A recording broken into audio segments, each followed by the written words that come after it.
This is Dolynny TV. Ladies and gentlemen, welcome back to another edition of Edmonton Oilers discussion here on the channel.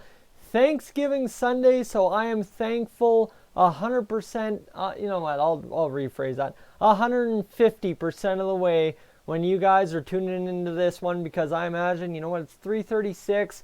So if I get this video up by 4 o'clock, we're talking turkey dinner is being served in the next 15 to 45 minutes, usually 4:30, 5 o'clock-ish, right?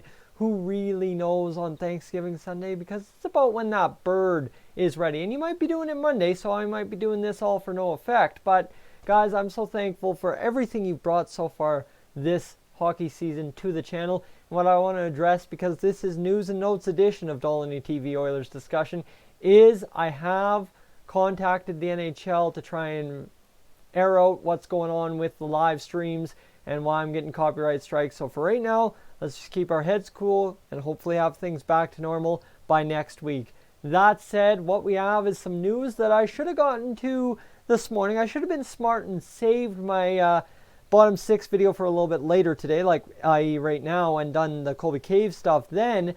But since then, a couple of things have come to my attention, a couple of comments have rolled in, and a couple of thoughts have popped into my head. So let's get things rolling here with obviously the news about Colby Cave. He was on waivers yesterday.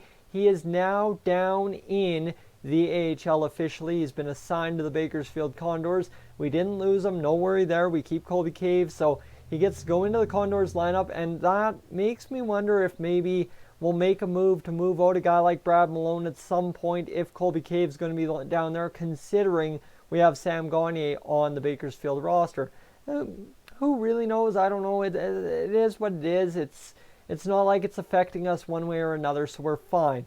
What this Colby Cave move does do is it solidifies who our forwards are, right? Obviously, now we've got Archibald and Chiasson back. We've got Russell and Gaetan Oss, who sat on the bench, well, in the press box actually, for the last game. So we're not too concerned about how the roster shakes out because we've been winning.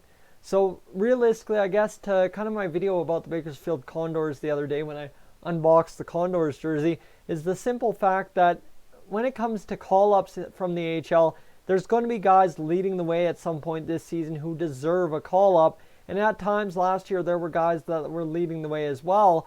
And the guy that's so far, with now a third goal today in 3 games leading that way, is Kyler Yamamoto. So out of this roster, realistically, that we've got in the NHL, the 14 forwards, the only guy you can probably send down is a guy in Mr. Patrick Russell. But do you want to lose him over waivers, and what does he bring, right? But if you lose him on waivers, how much are you realistically losing is the question for us as Oilers fans. So there's questions as to how to do it, but right now we don't need to worry about that. For now, let's just keep enjoying what we're doing, hopefully go for 6 straight against the Blackhawks, and then return home, have a couple home games, and reevaluate where we are after the next 5 games, right? I know everybody tries to look at the season in 5 or 10 game chunks. I am in the 10 game chunk category. I love the 10 game chunk because that allows you the ebbs and flows of the last, well, 10 games, right? That's, I guess, what my point was. So that's Colby Cave in a nutshell, right? That's what that brings. That's what that discusses. That's a conversation in context to be had in about 5 more games. So that moves me on to the next conversation, which is in context of what's going on, and that would be a move with Mr. Matt Benning, right? Obviously, in the offseason, I was saying he needed to be the odd man out. He should be the odd man out, all of that. And still, realistically, when you consider what we have on the farm club, I would say by mid-season, Matt Benning as a right-shot defenseman, if he's bringing what he's brought so far this year, is an odd man out, without a doubt. Brandon Manning's got to go first, but Matt Benning's got to go second, Chris Russell third. That's my listing at this point. And it's not that Matt Benning has to be shipped. Matt Benning can be the 7th defenseman, right? If you ship out Brandon Manning, you can bench Matt Benning. So it's not necessarily a complete ship out, it's just take him out of the lineup. And what I'm getting at is everybody's raving so hard about the plus minus of Matt Benning and how he's doing exactly what he did last year and how he's so fantastic, but nobody gives him credit for how good he is and stuff like that. And guys, I am really, really sick of listening to it because realistically, yes, you know what? Matt Benning's plus minus on a terrible team last year was good. But if that's what you're going to use to judge how good a defenseman on the Oilers is, we got problems. We got major problems.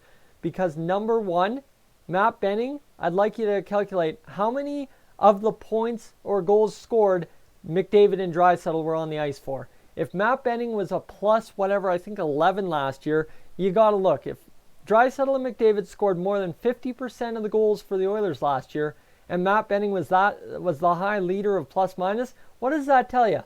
Does that tell you Matt Benning was scoring 5 goals a week and contributing off? No, that tells you he was on the ice with McDavid and Draisaitl when they happen to do some magic together a lot. Fair? I think that's fair. I don't need to go back and watch the game tapes. I'm going to go gamble on that one a little bit because the bottom 6 was so terrible last year. Now, with that said, this year, Matt Benning, the reason I'm not so upset with him is because he's bought into the Dave Tippett system. Steady, stable, right? Those words come to mind, and those words are huge for a guy like Matt Benning. There's 3 assets to Matt Benning's game. Is steady defense, and then of course there's the ability to be on the ice at the right time, as we've seen, and that's not exactly a hard asset of your game, right? That's not something we're talking is ingrained in your game as you grow. No, that's just something that you have a knack for. And that's obviously with the plus minus numbers what I'm getting at with Matt Benning so far. The next and third and final piece of Matt Benning's game that is so important to him being successful. What he hasn't done this year, which is why we should not be celebrating Matt Benning as a successful defenseman yet this year, is the simple fact that he has to. Guys, we've seen him light up a puck. I mean, laser pucks in the general direction of the net. What we need him to do, as you know with any of our defensemen, when we hit the net with pucks shot from our defensemen, we're fine. Matt Benning, 0 shots on goal so far this year. He gets those shots through. Ladies and gentlemen, Matt Benning's plus minus goes even higher, and we are even better of a team. That's all I got to say there. Don't give him all the credit till he's finished what he needs to do. He's bought into the system, and he's on the ice at the right times. That's literally all that Matt Benning has succeeded at doing this year differently than last year. Okay? Let's not get too excited about Matt Benning being elite right now. He gets those shots on net, we'll come back and we'll talk about it 2-3 weeks, 5 games if you want from now, and we'll see what we're talking about with Matt Benning. So that's him.